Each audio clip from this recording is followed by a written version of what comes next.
Good morning everyone. Good morning বলবো না, good নুন বলবো, কারণ এখন 1টা বাজে। আর সকাল থেকে আমার কোনো ব্লগ করা হয়নি। আর আমাদের খাওয়া দাওয়া হয়ে গেছিলো। আর এদিকে আমি, আমার ছেলে আর আমার বর রেডি হয়ে বেরিয়ে পড়লাম রঘুনাথপুর যাওয়ার জন্য। মামার সোয়েটারগুলো ছোট হয়ে গেছে, আর এমনিতে কিছু শপিং করার ছিল আমার মাসির মেয়ের বিয়ে, তার জন্য। আর মাম্মা ঘুমিয়ে গেছে যেতে যেতে। তারপরে মাম্মাকে আমি আড়কোলে নিয়ে নিলাম, একটু হাওয়াও চলছিল, ঠান্ডাটাও বেশ পড়েছে।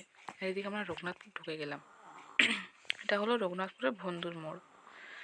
তারপর গেলাম ফ্যাক্টরি বাজারে, ওখানে মেয়েদের ফ্রকগুলো দেখলাম, খুব সুন্দর। আমি কার জন্য নেব। তারপর আমি আর মাম্মা একটা মিরর সেলফি নিচ্ছিলাম, আর ওর বাবা ওইদিকে মাম্মার জন্য ড্রেস দেখছিল, ইনার কোট।